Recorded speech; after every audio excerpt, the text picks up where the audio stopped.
eu terminei o livro A Morte em Veneza, do Thomas Mann. E aí, no meu andamento da leitura, no meu processo de leitura, eu encontrei uma frase bem interessante. Olha. A felicidade do escritor reside no pensamento que possa ser convertido inteiramente em sentimento e no sentir capaz de se tornar inteiramente pensar. Eu acho que essa frase define perfeitamente, profundamente esse livro, A Morte em Veneza, do Thomas Mann. Olá pessoal, seja muito bem-vindo ao canal Lendo e Querendo, e hoje a gente vai conversar sobre um livro que eu falei lá no que eu estou lendo, que eu estava lendo, né? A Morte em Veneza, reli alguns trechos agora para fazer o vídeo para vocês, assisti também um vídeo lá do canal Univesp, ou algo do tipo, do Literatura Fundamental, a qual a especialista, a professora em Thomas Mann, ela conversa, ela fala, né? Ela dá uma aula ali, né? Sobre A Morte em Veneza, né? Nessa minha edição aqui, eu vou mostrar a capa para vocês, tá? Enfim, o Kindle e lá as suas modernidades. Mas enfim, isso aqui facilita muito a vida do leitor, tá, gente? Mas enfim, nessa minha ediçãozinha aqui da Companhia das Letras, tá bom? Que tá no Kindle, que tá em e-book, eu vou deixar o link de compra lá embaixo na descrição do vídeo, caso você tenha interesse. Temos os dois livros, né? Quer dizer, as duas novelas que de uma certa forma ou de outra se ligam muito. Lá no vídeo do Literatura Fundamental, a especialista fala sobre o Tônio Krüger, né? Um pouquinho, ela fala sobre, aqui há uma comparação entre as duas novelas, né?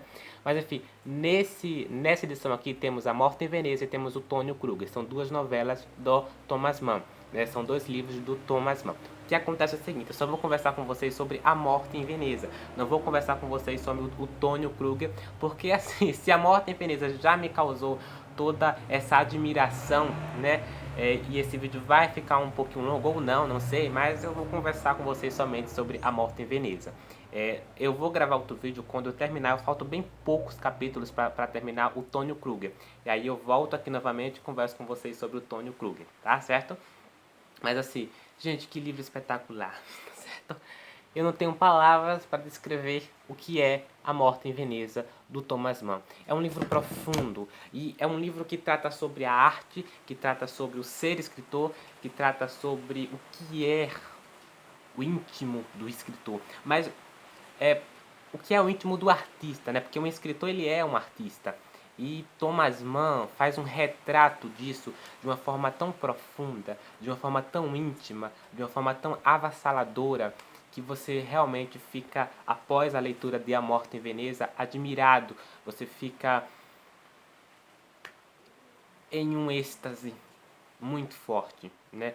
De um contato com você e de um contato com uma obra que você acabou de ler, que te proporcionou momentos tão avassaladores, tão intensos, que eu acho que só o Thomas Mann conseguiria refletir tão bem o que é ser artista e o sofrimento que o artista tem dentro de si, a busca inconstante, né? Constante ou inconstante, por que não, do ser artista. Mas enfim, essa novela, A Morte em Veneza, ela foi publicada ali em 1912. Eu estou aqui com o celular com algumas informações, porque eu não sei muito sobre o Thomas Mann, apesar de ler ali já duas obras dele, né, o Dr. Fausto, que já tem vídeo aqui no canal, vou deixar o link lá embaixo na descrição do vídeo, e agora eu terminei A Morte em Veneza, né. Mas eu pretendo ler tudo que esse escritor já escreveu na vida, porque ele é espetacular, ele tem uma visão muito forte da arte, né. Gente, ele é espetacular, vocês precisam ler Thomas Mann, tá? Vocês precisam ler urgente Thomas Mann. Há uma necessidade de ler, né, Thomas Mann, mas enfim. Do que é que se trata A Morte em Veneza? É muito difícil falar sobre esse livro, é muito difícil falar sobre essa novela, porque ela é tão complexa, ela é tão íntima, na verdade, que resumir a história da Morte em Veneza é difícil, é uma tarefa difícil, porque aqui você tem uma história que não tem tanta história assim para se contar. É um retrato muito filosófico, é uma escrita, desculpe, muito filosófica, muito íntima, muito introspectiva, se você me entende, sabe? Então, Uma coisa bem interessante que a especialista fala lá no Literatura Fundamental é que para se entender essa novela Morte em Veneza, é necessário ler outras obras, porque tem muita filosofia aqui. E Thomas Mann se baseia muito em Freud, por exemplo, né, que é o que estava acontecendo ali na época. Até temos que lembrar que esse aqui é um livro que participa ali do modernismo alemão, poderíamos dizer assim, né? Então tem muita filosofia da época. Thomas Mann era um intelectual de mão cheia e lia muito. Então temos Freud, temos Platão, tá certo? Temos aqui também o Fedro, né?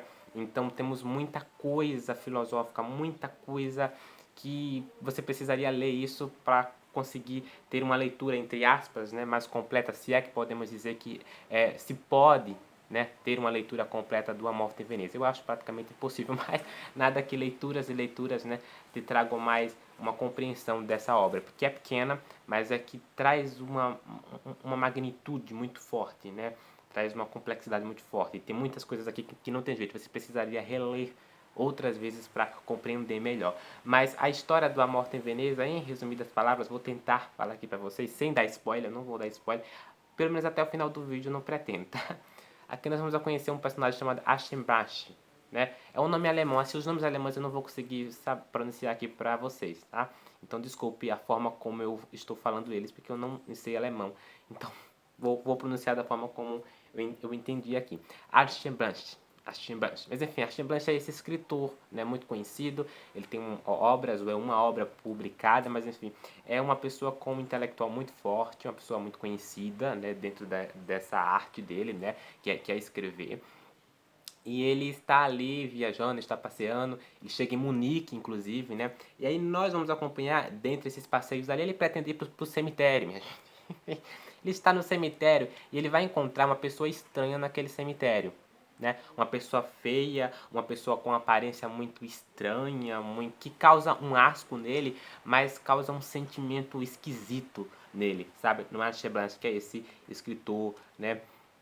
E nesse artista, né? Então, esse sentimento, né, que esse ser, né, vai causar no Aschenbach vai deixar muito, como eu posso dizer, ele vai tentar encontrar uma fuga, né? E ele pensa, né, em viajar, né? E aí ele viaja ali para Veneza, ele viaja ali. Inclusive, não é o primeiro caminho dele, né? Não é a primeira trilha dele, não é viajar em Veneza. É outro canto, mas no final das contas ele acaba indo para Veneza. E aí o que é que vai acontecer? Certo? Quando ele chega em Veneza, ele vai se hospedar ali num hotel, né? Enfim, ele, inclusive, notamos aqui, tá bom? Todo o pensamento do Aschenbach acerca do clima de Veneza, né? Dos detalhes mais visuais, né? Da cidade e tudo mais. E aí também das pessoas ali. Inclusive ele vai acabar encontrando ali, né? E o que mais tardar vai ser, digamos que, a ruína, né? Entre aspas, desse artista, né? A derrocada, entre aspas, desse artista, digamos assim, porque eu acredito que não seja uma derrocada tão drástica assim, né?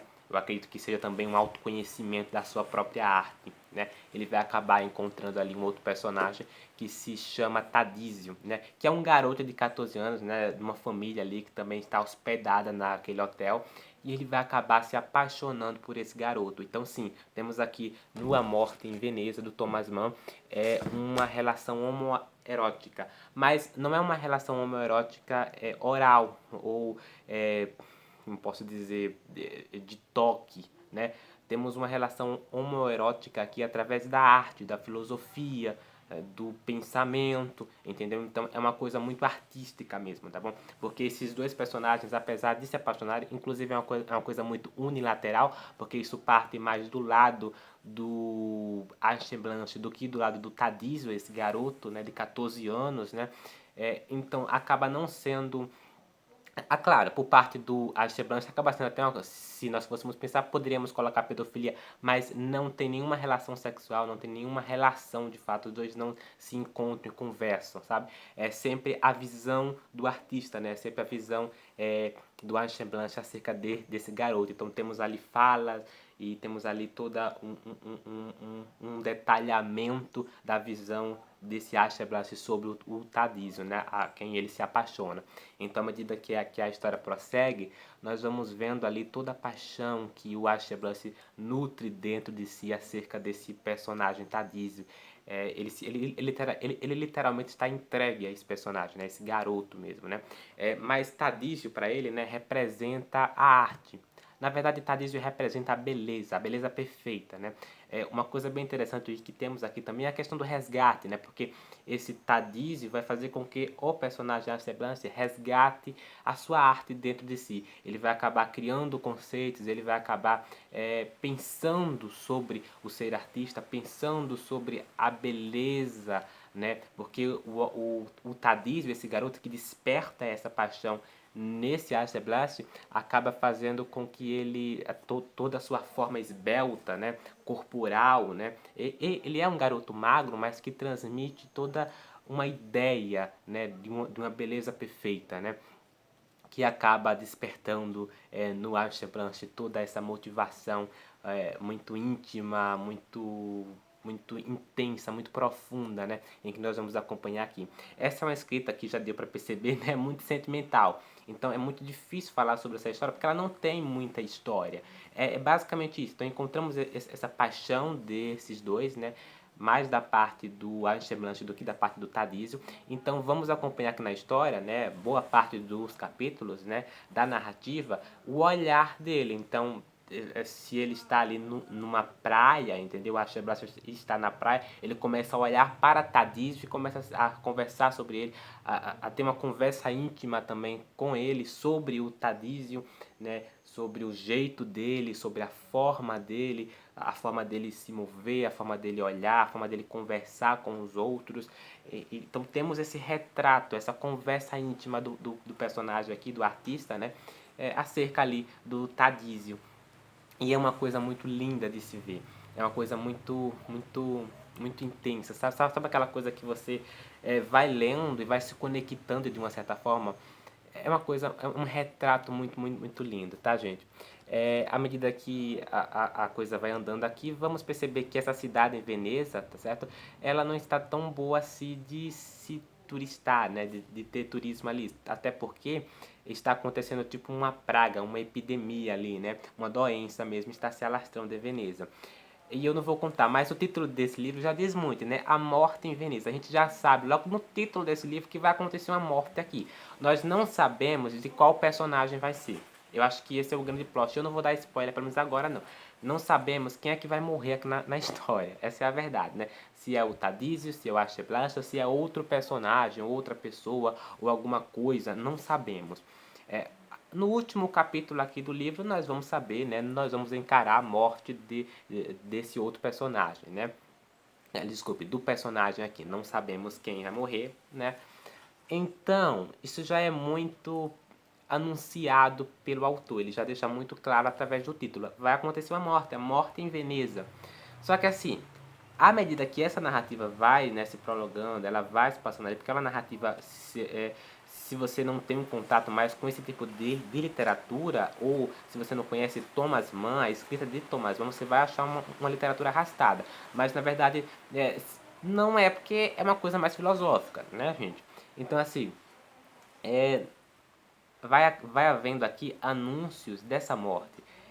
Então você já sabe que vai acontecer uma morte, pelo título. Mas à medida que a narrativa vai se passando, você vai entendendo que está acontecendo anúncios ali. E vai havendo uma outra coisa ali, um outro detalhe que numa primeira leitura você não vai pegar. Tá? Precisaria de outras leituras para conseguir entender. Eu, pelo menos, não peguei, mas depois de analisar os vídeos ali, tá bom, pela internet, ou de ver ali alguns textos, eu entendi que sim, acontecem alguns anúncios, aliás, alguns prenúncios, enfim, de morte, tá bom? Então alguma coisa vai acontecer, alguma morte vai acontecer. Isso é triste, mas ao mesmo tempo torna a narrativa tão elegante, tá bom? Porque esse livro aqui, gente, tá bom? É um dos melhores do Thomas Mann, tá bom? É considerado pela crítica ali como uma das melhores novelas, né, do século XX. E a minha novela literária favorita continua sendo A Fera na Selva, do Henry James. Mas essa daqui, sem dúvida alguma, ficaria ali no segundo ou no terceiro lugar, tá bom? Está entre as minhas novelas literárias favoritas fácil. Mas a minha novela literária continua sendo, tá bom, A Fera na Selva, do Henry James, tá bom? Mas essa novela, literalmente, gente, É espetacular. Temos algumas descrições aqui que eu acabei anotando também para ler para vocês terem até um contato melhor, né, do Asche Blanche. Aqui temos uma descrição desse personagem, né, do Gustave von Asche Blanche. Esse é o nome dele completo, né, Então temos aqui, ó, era de estatura um pouco abaixo da média, tinha a tez morena e o rosto escanhoado, sua cabeça um tanto grande em relação ao corpo, quase franzino. A cabeleira penteada para trás, rala no topo, porém espessa e bem grisalha na parte lateral, emoldurava a testa alta, rugosa, como que sucada por cicatrizes. Lembrando que o Aschenblanch, né, esse Gustave von Aschenblanch, ele é uma pessoa de meia idade. Então ele tem 50 anos, tá? Então ele se apaixona por esse garoto de 14 anos, né? Muita gente pode interpretar isso como pedofilia, mas à medida que você vai lendo aqui a história, você percebe que não é pedofilia, então, porque não tem relação sexual. Há uma atração muito forte, uma atração sexual, uma atração sentimental, né? Entre o Aschenblanch e entre esse garoto, você percebe isso é claro, mas não é nada tão grotesco, obsceno, se você me entende, tá bom? É muito elegante, é de uma delicadeza sentimental e íntima muito forte, tá? Enfim, essa é a descrição aqui. Inclusive ele fala aqui, a ponte dos óculos de ouro com lente sem aro, né? Que é o que o Gustave Blanche usa, né? Penetrava fundo no nariz, na raiz do nariz curto, aristocraticamente adunco. A boca era grande. Aí ele vai descrevendo ora trouxa, ora de súbito estreita e crispada, a região das faces magra e encarquilhada, o queixo pronunciado e levemente partido. Enfim, ele vai dando ali algumas descrições ali do Aschenblanch, né? Temos também a descrição logo do início, né, que é quando Aschenblanch está nesse cemitério, né, do sentimento que causa nele, né? O que foi que fez com que ele viajasse para Veneza, né? Aí temos aqui, ó. Fosse como fosse, Aschenblanch deu-se conta com surpresa total de uma singular expansão de seu íntimo, de uma espécie de inquietação nômade, né? Aquela coisa de querer viajar, de querer se mudar, né? Ó, de uma saudade juvenil ardente de terras longínquas, de uma sensação tão viva, tão veemente e todavia a tal ponto olvidada ou desaprendida desde tempos imemoriais que ele, cativado com as mãos nas costas e os olhos pregados no chão, imobilizou-se a fim de analisar a essência e a finalidade de tal sentimento. Então, ele não sabe exatamente o que é que apareceu nele, ele não sabe qual foi esse sentimento que está nele ali ao ele encontrar aquele homem feio, com aparência feia, com um chapéu de palha, enfim. Ele não sabe qual foi esse sentimento súbito que apareceu nele. Então ele começa a analisar esse sentimento. Aí ele fala, era o desejo de viajar, nada mais que o acossava com a força de um acesso, olha, intensificando-se as raias de uma paixão e mesmo de uma alucinação. Então é uma coisa tão intensa, tão florida, né, tão florida que aparece nele para ele querer mesmo viajar, que ele nem sabe necessariamente por que veio aquilo, mas ele começa a se analisar, né, a autoanalisar, enfim, e ele começa a entender ali que ele há essa necessidade, né, que se torna ali, né, muito forte, né, que vai se intensificando, né, o personagem vai dizendo aqui à medida que o livro vai se passando. E aí temos também a descrição ali desse garoto. Essa descrição é fenomenal, mas enfim, o que é que acontece, tá bom? Parece que, se eu não me engano, né, porque enfim, talvez eu tenha esquecido, mas eu me lembro que ele está ali na praia e ele está vendo o garoto tomar banho, né, enfim, se estirando, algo do tipo. E ele começa a olhar a forma física desse garoto. E aí ele começa a descrever aqui. Se eu não estou enganado, o cenário aqui é na praia. Mas de qualquer forma a descrição é do Tadísio, né? Ele descreve esse garoto, né? O Tadísio aqui na história. Olha. Quanta disciplina, quanta precisão de pensamento não se expressavam na perfeição juvenil desse corpo delgado. Olha, mas a vontade austera, puríssima, que na sua ação obscura conseguira trazer à luz tal plástica divina. não era ela conhecida e familiar do artista. Então ele começa a olhar para aquele corpo e dizer, poxa, mas aquilo ali não é familiar ao artista, né? Aquela beleza física. Ele começa a comparar ali a artista, né? Perceba. Então aquele garoto tem um papel muito importante na vida dele como artista, né? Acaba tendo a partir de então. Olha, não se manifestava também na sua alma, sempre que ele, cheio de fria paixão, libertava das marmóreas massas da língua a visionada forma esbelta, a fim de apresentá-la aos homens qual estátua e espelho da beleza espiritual. Então as pessoas não conversam sobre isso aqui não está na arte, né? No ser artista, e aí ele fala aqui, estátua e espelho, ele, né? Faz aqui uma exclamação. É o que acontece lá no vídeo do Literatura Fundamental, a professora, né, ela fala sobre a questão de que temos aqui na narrativa muitas representações de estátuas, né? Temos estátuas em todo canto, né, e tudo mais. Isso talvez também seja ali um anúncio, né, da morte de algum personagem aqui na história, né? Então temos ali, se você for ler aqui a narrativa, temos coisas, alguns detalhes ali físicos, de objetos, enfim, que representam alguma coisa. E você precisaria fazer uma leitura mais atenta para saber exatamente do que se trata essas coisas, tá bom? Olha, seus olhos envolviam o nobre vulto que ali se achava à beira do elemento azul.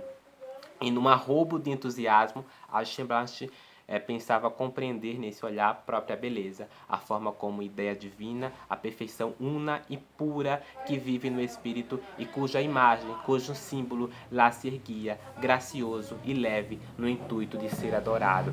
Então você percebe todo o prestígio, né, que o Aschenbach dá àquele garoto. Aquele garoto despertou nele algo tão intenso e tão grande que o faz admirá-lo e compará-lo à arte. E a relação que ele vai tendo com a arte, com o ser artista e com esse garoto, é algo tão lindo e de se olhar e de prestar atenção, de refletir filosoficamente, né? Que literalmente você percebe toda a grandiosidade por trás dessa obra, tá bom? Vou dar uma pausazinha aqui. Voltei, isso mesmo. Eu fui dar uma pesquisada aqui também na internet sobre o Thomas Mann ali, envolvendo essa questão dele ser homossexual. Eu vi alguns boatos, alguns comentários dizendo que o autor seria, né, teria, né, alguma coisa ali homossexual, ele seria, né, gay, né. Assim, tá certo? Eu não encontrei muitas coisas sobre isso não, tá certo? Eu precisaria ler ali mais artigos e tudo mais, que eu não li, confesso pra vocês. Mas dando uma olhadinha ali, eu descobri, tá certo? Que o personagem Tadísio, através também daquele vídeo do Literatura Fundamental, é inspirado em uma pessoa real. Então, assim, temos aqui também um retrato do Aschenbach, do próprio autor, tá bom? Thomas Mann. Então, quando paramos para pensar nesse Aschenbach, nesse artista, nesse escritor, temos que lembrar também do Thomas Mann, que também é um escritor e que também, veja só, ele fez estágio não remunerado numa sociedade de seguros, mas acabou por abandonar essa atividade em 1895, o Thomas Mann. Aí vai dizendo aqui que Thomas Mann fez uma longa visita à Palestina e Itália, enfim, há dizendo aqui que ele também fez ali, tá bom, em Munique, né, ele se formou, ele fez estágio ali remunerado e tudo mais. Então o autor tem, né, um certo contato ali com Munique e de certa forma ou de outra esse Tadísio, né, esse garoto ali é inspirado em uma pessoa real também. O autor se inspirou em uma pessoa real. Então assim, tá bom? Podemos enxergar aqui com uma visão mais, né, profunda, né? Enfim, tá bom? Não sei se Thomas Mann era gay, mas enfim. Gente, eu que sou gay, tá certo? Fico muito admirado, né, com essa escrita e com esse retrato dessa relação homoerótica aqui na história. Apesar, claro, né, entrando por esse lado artista, né? É uma coisa muito linda de se ver, de se pensar, tá bom? É uma coisa muito, muito bonita mesmo, tá certo? Deixa eu ver se tem mais algum texto aqui para ler para vocês, tá certo? Precisaríamos darmos pausa novamente no vídeo para achar aqui os textos, tá certo? Eu vou pausar novamente o vídeo. Não estamos trabalhando com edição. Então é isso, tá certo? Eu separei aqui o último trecho, né, do último capítulo, seria spoiler, tá certo? Digamos que eu diria que o final para vocês dessa história. É a minha intenção. Mas antes de tudo, eu quero dizer para vocês o quanto essa narrativa despertou em mim, tá certo? É o poder da arte, né? Antes de ir para o final da história. Eu, por exemplo, me considero um artista, tá certo? Então, eu entendo um pouco do que é se sentir artista, né, da alma do artista, e eu entendo o quão é difícil você ser diferente dos demais, tá certo? Porque há um olhar diferente da sociedade para com o artista, e o artista nota isso, né? Inclusive o Alceste Blanche nota isso, né? E traz isso para sua arte de uma certa forma ou de outra. Então, é um privilégio você ser artista, você ter a alma do artista, do criador? Sim, é um privilégio. Mas também há uma necessidade muito forte para consigo, né? Você tem um contato íntimo muito forte dentro de si, né? Um eu muito forte, sabe descrever muito essas relações íntimas que o personagem vai descrevendo aqui. E de certa forma ou de outra vai trazendo isso para a sua vida. Então, há um preço a se pagar em tudo na nossa vida, inclusive em ser artista, né? Você enxergar além do que as pessoas comuns conseguem enxergar, né? E você ser admirado por isso de uma certa forma. Você consegue descrever a alma humana muito bem, né? Mas você... A sua arte é isso. É através disso, se você me entende. É através dos humanos, é através dos outros, das relações dos outros. Enquanto uma pessoa está prestando atenção, sei lá, certo? Na última piada que o outro contou, o outro ali está analisando, né, o que aquela piada causou nos outros, né? O que aquela piada fez com que os outros rissem, né? Então, o olhar do artista é sempre um olhar muito detalhado, é sempre um olhar muito íntimo mesmo. É como, sei lá, tá certo? Muito difícil de escrever o artista. Então, aquela frase que eu li logo no começo é muito importante para descrever, inclusive, todo esse livro aqui, tá certo? Em como sentir causa na gente, né? O sentimento faz com que a gente pense, reflite, né? Sobre tudo à nossa volta, né? Nas relações, em tudo mais. Enfim, gente, uma obra espetacular mesmo, tá certo? Para fazer você ficar pensando e refletindo sobre muita coisa. Você precisaria ler também, na minha opinião, muita coisa grega, muito teatro grego também, para poder analisar mais essa obra aqui a fundo. Inclusive Freud, mas só que eu nunca li Freud, tá certo? Sempre ouvi muito falar dele, sempre vi alguns vídeos no YouTube, mas sei ali que ele tem a questão da consciência, né? Do subconsciente, né?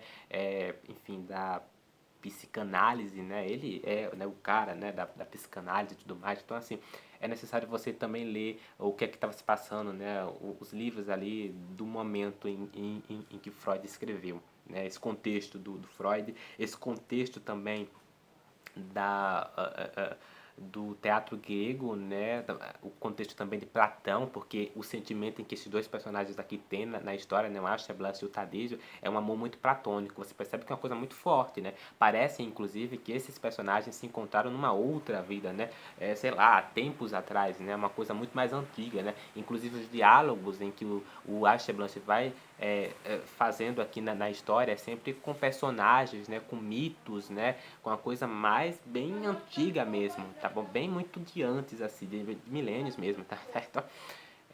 Enfim, então há um amor platônico entre os dois, um amor muito forte entre os dois mesmo, né? Sempre de início, né, acaba sendo unilateral, mas à medida que a narrativa percebe, você percebe que também há uma coisa sonora, mas há uma coisa lírica, há uma coisa muito também ilusória aqui na história. É sempre uma relação de ilusão também. Você percebe, quando você termina o livro, eu não vou dar spoiler, não se preocupe agora, que parece que parece que tudo que aconteceu é um sonho, se passa na cabeça do personagem, tá bom? No consciente dele. Porque é uma escrita muito íntima. Tem um filme também, muito famoso, do A Morte em Veneza. A diferença do filme para o livro, tá bom? Uma diferença muito grande. Inclusive a especialista lá, a professora do Literatura Fundamental, ela acaba falando que no filme trocaram, né, o personagem. Aqui, na história verdadeira, no livro, é um escritor, tá bom? Lá no filme é um músico, mas ela fala que foi muito importante fazer isso porque é muito difícil trazer esse livro para o cinema. É extremamente difícil. Então, assim, tá certo? Se é difícil trazer isso aqui para o cinema, precisou-se fazer ali muitas adaptações, né? Para que a história corresse certa ali no cinema, né? Porque trazer uma coisa íntima para o cinema, gente, é de uma complicação terrível. Então, é isso, tá certo? Leia Uma Morte em Veneza. Agora, comentando sobre o final. Gente, se você não leu o livro, tá bom? Um abraço pra você. Nos vemos no próximo vídeo, ok? Comenta aí embaixo também. Mas se você já leu o livro, tá certo? O final é esplêndido, tá certo? Eu vou ler aqui o final pra você. O final desse livro ali se passa, gente, tá bom? Numa praia. Numa praia, é quase uma praia. Então os dois personagens estão ali, o Tadício vai acabar tendo uma briga ali com outro garoto, mas ele vai acabar se recompondo. Essa doença que se alastrou ali em Veneza afetou o próprio personagem, o Ashton Blanche, então afetou ele também. Então o que nós vamos ver aqui na história é em como essa doença afetou o personagem e isso acaba se tornando inclusive muito ilusório. Inclusive, porque o sentimento é muito esquisito, porque a Asheblan soube dessa doença, né, que estava se alastrando ali em Veneza, que tornou o cenário de Veneza muito esquisito, muito feio, né, por um outro funcionário ali do hotel. Ele não soube exatamente, assim, do nada. Ele pesquisou muito para saber, porque ele notou algo estranho na cidade. Então, quando ele é infectado por essa doença, né, acho que ele é infectado, inclusive, quando ele se alimenta ali, né, em Veneza e tudo mais. Mas o que nós sabemos ali é que ele vai ali pra praia e ele vai encontrar Tadísio brigando com esse garoto. Do nada, acaba saindo tudo bem, eles não vão ter ali uma agressão muito forte. Tadísio se recompôs, vai indo pra praia e ele acaba olhando para aquele garoto, né? Essa última visão, porque ele já está tão decaído, ele já está tão doente, tá certo? Eu não sei se tem alguma coisa por trás disso. Possivelmente tem alguma coisa artística envolvendo por trás dessa, desse decaimento mesmo, tá bom? Que o Ashton Blanche tem aqui logo no último capítulo. É uma coisa muito esquisita. Eu pelo menos notei isso. Mas enfim, ele olha para aquele Tadísio ali, para aquele garoto, né? E aí nós vamos acompanhar aqui. Eu vou ler, tá bom? Lá estava sentado o observador, né? O observador aqui é o Ashton Blanchard. Ele sempre observa o garoto, eles não conversam, não existe um diálogo entre os dois. É sempre o Ashton Blanchard observando ele de longe, em algum canto, prestando atenção sobre o que ele está fazendo e tudo mais, as pessoas ao seu lado, enfim. Enfim, lá estava sentado o observador, assim como estivera em outra ocasião, quando pela primeira vez esse olhar cinza alvorada lançado no lumiar do saguão correspondera ao seu. Olha só, parece que aqui houve uma conexão, mas aí eu tenho dúvida de que se realmente isso aqui se passou, se foi um sonho na cabeça do personagem, porque é muito estranho. Mas enfim, a cabeça de Anne Blanche, recostada no espaldar da cadeira, acompanhara lentamente os movimentos do que já andava longe. Aí vem. Nesse instante, porém, ergueu-se como para ir no encontro desse olhar e logo depois abaixou-se sobre o peito, de modo que os olhos espiavam sob as pálpebras, enquanto a fisionomia apresentava a expressão laça, ensimesmada, de sono profundo. Então ele tá muito cansado, ele está muito exaustivo, ele está com sono, tá bom? Olha. Parecia-lhe, no entanto, que o pálido e gracioso psicagogo lá fora sorria para ele, que lhe acenava e, desprendendo a mão do quadril, apontava para regiões distantes. Então ele olha cansado, exaustivo para aquele garoto lá, Tadísio, e o Tadísio aqui, pelo que a leitura diz, está apontando para algum lugar, né? Diz até lá a especialista, né, a professora, que ele está apontando para o mar. Olha que interessante isso, tá bom? É como se o artista aqui partisse dessa vida para outra vida, ou desse momento para outro momento, enfim, e que isso, de uma certa forma ou de outra, também é amadurecedor, tá bom? Porque o artista ele passa por fases de amadurecimento, e essas fases de amadurecimento os fazem se conectar consigo e com o outro mais intensamente ainda, tá bom? Olha. Parecia-lhe que ele flutuava à sua frente, rumo ao vazio imenso. Olha, cheio de promessas, tá bom? Isso é interessante. E como tantas e tantas vezes fizera, pôs-se a segui-lo. Então ele tenta. Aqui ele tá cansado, ele tá exaustivo, mas ele se levanta e tenta ali seguir Tadísio, né? Há um chamado ali, né? Há uma coisa avassaladora ali. Ele está tentando seguir Tadísio enquanto ele está apontando ali, né? Aí ele vai dizendo aqui, decorreram, desculpa, alguns minutos antes que alguém acudisse ao hóspede que acabava de desmaiar, né? A Ancheblanche desmaia aqui na história, né? E acudem ali ele, com o corpo prostrado sobre o braço da cadeira. Olha, levaram-no ao quarto, e essa frase aqui é espetacular. E no mesmo dia, ainda o mundo recebeu com reverência e comoção a notícia de sua morte. E aí nós paramos para pensar de que a obra é o reflexo do artista, né? Mas a vida do artista muito interessa aos leitores, né? E eu gosto muito de citar, inclusive, a Helena Ferrante aí, né? Que é uma autora do momento, né? Todo mundo lê a Helena Ferrante aí, os leitores e tudo mais, né? Que é uma autora que preferiu ficar no anonimato ali escrevendo seus livros com seus pseudônimos e tudo mais, né? Mas que os leitores, né, têm curiosidade de saber quem é Helena Ferrante, né? Quem é essa mulher que escreve esses livros, né? A trilogia aí napolitana, né? A Amiga Genial e tudo mais, né? Um Amor Incômodo, enfim. Quem é essa mulher, né? Então, de uma certa forma ou de outra, tá bom? Não tem como, certo? Há uma curiosidade em saber quem está por trás daquilo, né? E acredito que o Aisha Blanche morreu ali, tá bom? E essa comoção foi gerada pelos outros, né? Assim, no sentido de que ele morreu, o povo queria saber o que aconteceu, tá bom? O mundo soube, né, da morte do Aisha Blanche, né? Eu tenho a sensação aqui, tá bom, ao término dessa leitura, que é, não só a partir do final o mundo soube da morte do Ange Blanche, né? Mas ele sabia da sua própria morte também. Eu acho que ele sabia que alguma coisa ia acontecer na sua vida. A partir do momento em que ele estava naquele cemitério e que aquele ser causou espanto nele, causou aquilo, de uma certa forma ou de outra ele sabia que ia morrer, que em algum momento da história ele ia morrer. Não sei porquê, mas eu tenho a sensação de que a morte era mais esperada do que inesperada aqui na história, né? Enfim. Que livro espetacular, tá bom? Que obra magnífica, minha gente. Leiam Thomas Mann, leiam A Morte em Veneza. Vou tentar ler o Tônio Krüger para nós conversarmos no outro vídeo, tá certo? Isso aqui tá longe, tá longo já. E é isso, minha gente, é isso, tá bom? Os delírios de um escritor, né? Os delírios de uma vida, né? Isso percebemos muito como Thomas Mann, né, aborda, né, o ser artista nas suas obras, né? Em Doutor Falso, né, que foi o seu último romance, tá bom? Já tem vídeo aqui no canal, vou deixar o link lá embaixo. Ele também retrata ali, tá certo? O personagem, tá bom? Esqueci o nome do personagem, mas enfim, o músico lá, Adrian Livercombe, tá bom? Que também é um artista, né? E ele também aborda o poder da arte na vida de uma pessoa, né? É, ele fala também sobre o poder do próprio artista, né? Como é forte, né? Como consegue mover pessoas, consegue mover para o mundo e mover a si mesmo.